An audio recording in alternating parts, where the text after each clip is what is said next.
Doo-be-doo-be-doo-be-doo-be-doo-be-doo. And I'm live now. Yes, I am. It's the Nazarite, bringing you Hebrew lore from days of yore. This Hebrew lore of today has to do with the modern state of Israel and the ancient Babylonian Empire. I'm going to use Zion and Babylon not only as actual geographic locations, but also as sort of conceptual frameworks. Hey, man, it's James from Pennsylvania, who's taken strides. I was in Pennsylvania, I think, once or twice. I was in Hershey. I went to Hershey Land. I was in Hershey, Pennsylvania. So, a few weeks ago, at some point, I was talking about what it means to be a light unto the nations. I mentioned it really briefly in passing, and I said I want to make a video on that, so I'm revisiting that here today. What does it mean when certain passages in the Bible, in scripture, in prayers that were codified later on, what does it mean to be a light unto the nations? What does it mean to be that that the Israelites have this quality? So let's start from the beginning in Genesis. In Genesis, God creates light, and our sages teach us that that first initial light was sort of hidden away, and the natural sunlight of creation, right? The actual physical natural light that gives us life and energy and heat and that sustains us, that's the light that was sort of put in place in this universe, in this physical world. But that first initial light was something that was hidden away for the world to come, and for those who merit it. So that's one way of looking at it. That's the light that is said to be that Israel are a light unto the nations. Now, this phrase has been twisted in so many different ways, and by those with sometimes real bad agendas. This is the truth. Even if Israel does have some sort of ancient quality where it would be a light, a beacon, something that paragon of sorts, then it's my opinion that this is something that we need to continuously earn, or at the very least, continually on and off. But it's something that we need to earn again and again and again. And we earn things through meriting it, through righteousness and truth, and we merit it through suffering and pain and tragedy. I think the ideal is to avoid the suffering and pain and tragedy and merit that light, be a vessel to that light to the other nations, if that's the case, through positivity and affirmative, action in the positive sense of the word, and righteousness and truth and all those good vibes, those good things that matter a lot, that are global.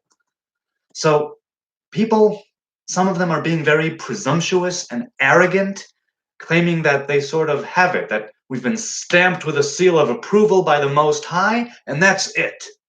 So we don't need to do any work, right? We're a light unto the nations. God chose us. We are the chosen ones. No, our forefathers, our ancestors were chosen. We need to gain that again, attain it, earn it again. It's not a done deal. It's not a done deal, not in the least. I mean, what does God say at every single turn through his prophets, through Moses? He says, if you go in righteousness with the commandments and follow the Torah, then you will sit on that land. It will be yours. You'll have generations. And if not, then the land will cast you out because you don't deserve it. If you don't deserve the land, it casts you out. That's the land of Israel in a nutshell, and this has happened before. And it's why, for a very long time, it was a desolate and barren area until, I don't know, the mid 19th century or so. I don't recall. I mean, Mark Twain, right? Samuel Clemens, he came here, I think, in the late 19th or early 20th century, and he describes it there in his book, his journeys here. Oh, well, here, I'm in the Netherlands now, but back in Israel, desolate, just barren, empty, really. And sure enough, things came back, and it could be undone just as well. So this light isn't for a specific people, nation, group, faith, religion, way of life. It's for all creation. That initial light that God created, right? On day one, light and darkness. So and it's darkness was the the devoidance, is that the word, of light. So what was created was light, that light which we are supposed to manifest and express. That's this light unto the nations. So it happens that maybe there were people of righteous, a real core, and they were chosen, and their children were chosen, and their children's children were chosen, etc. But we still need to merit that choosing by being righteous, by doing the right thing, speaking truth, being good people. So this initial light belongs to all mankind and all creation. The whole chosen people thing is a blessing and a curse. I mean, you don't need to be a genius to figure out that there is a chance that there's a disproportionate amount of tragedy, and maybe it's not disproportionate, but that happened with the Hebrew people over the years. Times we were, and that we made it still here. And even if you subscribe to the idea that the Jews in Israel now are not the real Jews, and those are fake European Jews, there's still the core group of Jews from Yemen, from the East.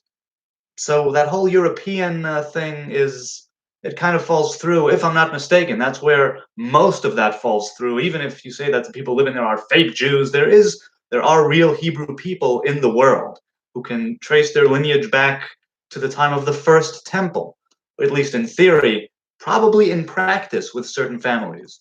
But I digress. It's a blessing and a curse. We've been cursed with it and blessed with it. Um, and even if you say that we haven't earned it, we still get branded with that seal by the other nations. You know, it's something. Poetry and prose and song, of the positive solace comforting kind and the negative tragic suffering kind. It's all been a part of our culture. I think it's why Jews are so funny, right? They say Jews are funny because you gotta laugh. It's laugh or cry. You gotta laugh. Let's see if I had a couple of notes here. Um, right, I wrote here, who said it? Was it Nietzsche? In filth it will be found. Let's see what the chats are saying here. Ba, ba, ba, ba, ba. The Jewish soul. Yeah, Jewish soul. Yeah, you need to keep, right. James is saying in the chat here that you need to keep that status going. And more than that, this is not something that belongs to us. It pisses me off when people try to sort of associate it with the Hebrew tribes to such a degree where we're better. As soon as we are a light unto the nations, sacred, holy, different, whatever title you want to give it, as soon as that translates into, and that means I'm better, that's it. It's done. It's gone. It's not worth anything that came before that, because we're not better. And if we are better, that means that we've worked towards it and we have something to show for it. Now, you can argue that the modern day state of Israel has its problems and pitfalls. I'd be the first to agree with that. But there's also this nugget of truth there, and this is where Babylon comes in. So Zion and Babylon, it's not just geographical locations, it's a state of mind, a consciousness, a concept on every level of analysis. And I'm not even saying that the Babylonians or the Babylonian Empire and the people of Zion or the Zionists or the Hebrews have always expressed this. It's like an absolute, and I don't really believe in absolutes, but for the sake of, equating or contrasting rather the two. So Zion is truth, righteousness, and justice. In theory, that's what Isaiah says, right? The city of Jerusalem will get a new name, a righteous name, a just name. Or was it Jeremiah? Anyway, eventually Zion, whether it's through this state of Israel or a different kingdom of Israel, I don't know, but Zion is supposed to be this place from whence Torah comes, where truth and justice and righteousness are the, I'm not going to say norm, but it's what we really aspire to do, and that's when God makes his presence known there in fullness, and from there to all creation. That's prophecies of that sort have been made in the past. Babylon, on the other hand, signifies wrongdoing and malevolence, riches and wealth of the material and physical kind. Like it says in the Matrix, it's the world that has been pulled over your eyes to blind you from the truth. That's what Morpheus tells Neo, and that's very much the case. It's very much the case. Let's see what's going on in the chat here. Love, joy, goodness, forgiveness, peace, patience, self-control, kindness, gentleness, to keep the lantern shining bright. No respecter of persons. What do you mean, no respecter of persons? If you can elaborate on that, because I'm not sure how you mean. But yeah, all those things, exactly. Being a good person. Now, you could say that the Hebrew man who has accepted the yoke of Torah and of commandments needs to put forth the extra effort. It's a blessing and a curse, that chosen people thing. If you have a covenant with God in your flesh, if you have a covenant with God in your mind, in your, in the way that you live your life and conduct yourself, that means that you've taken on a responsibility that's not easily shirked. So Babylon signifies, let's say, the easy way out. And even if it's not the easy way out, it's the idea that that money, who says this? Ecclesiastes, King Solomon says that money will answer all. He says that he prefaces that by saying something else, but he says, but money will answer all. There's this idea, what is it, that money is the root of all evil, and some people say that the lack of money is the root of all evil. So the fact that Israel, Zion, Zionism, and I'm not talking about supremacy, I'm not talking about it's better, I'm talking about simply being for those attributes and fighting for the cause, which is Zion, not to eliminate others and rule and be supreme, but to find your time, your place, your people, gain knowledge and wisdom and righteousness and spread it very passively, right? The Hebrews are not here to take over the world. We turn away converts at first. Nobody is encouraged to join the Hebrew faith. Even Moses' father-in-law, when he said, come with us to the land of Israel, just a couple of Torah portions ago, or last week. And Jethro, his father-in-law, said, no, I'm going back to where I was. To teach people of the one Hebrew God. I'm going to do it over there. There's a time and a place. We're not looking to convert anyone. So the fact that Zion and the state of Israel these days exist, the fact that they exist is a thorn in a lot of people's sides. And the idea of Babylon being that system of control that's there to blind you from the truth, to keep your mind occupied with we're good. To keep your mind occupied with things that are just meant to distract you and to pull you away from truth, from seeking your, from actualizing your potential, let's say, instead of just being an obedient worker, taxpayer, drone. I'm really generalizing here, but so that's something that, let's say, the Rastas and the Hebrew people, and many others, right? But speaking of Zion and Babylon, the Rastas and the Hebrew people have that in common. The Babylonian Empire destroyed our temple, the first one, but Nebuchadnezzar and Nebuzaradan, his general, they did this at the behest of God. I mean, when Jeremiah had to watch the temple burn and the city go down in flames and people get to exile, and Nebuchadnezzar told his general Nebuzaradan, don't touch that prophet. Ask him if he wants to go to Babylon with the diaspora, with the exilers, the people being exiled, or if he wants to stay and remain with the people of Judea, the old and the sick, which remained in Judea. And he said, so when he approaches Jeremiah, Nebuzaradan, the general, he tells him, God, if I'm not mistaken, he tells him that God told them to come here and destroy the city. The people of Israel at the time, they had a lesson to learn, and you can learn it through affirmative, positive ways, or you can learn it through suffering and tragic ways. And as much as the prophets warned and toiled in order to keep that from happening, it didn't work out. And Babylon signifies that accumulation of wealth, territory, prestige. I don't know what to call it. Things that are okay in measure, but you can't make it your life's goal. If your life's goal is money, you may get it, but you won't necessarily be happy. And if your life goal is anything material, like a goal, there's a chance that when you actually acquire it and make it part of who you are, you'll find out it's not all it's cracked up to be. But I don't know. I've had a couple of physical goals and a couple that are unfulfilled and maybe will never be fulfilled. But I really am making an effort to try and leave the ways of Babylon and embrace the ways of Zion. And I do this with literally being a person of Zion, as I perceive it, someone who wants to make those attributes and ideas part of his being.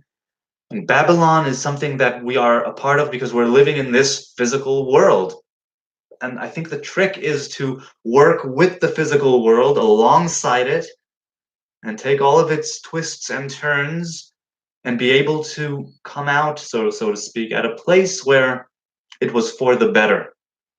Because it is through acting in this physical world, with this physical body, this body of Babylon, this physical material thing, this is where we can make the biggest difference.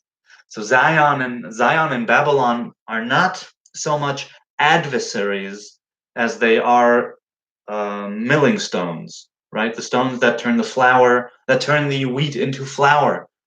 Good, beneficial for billions of dishes.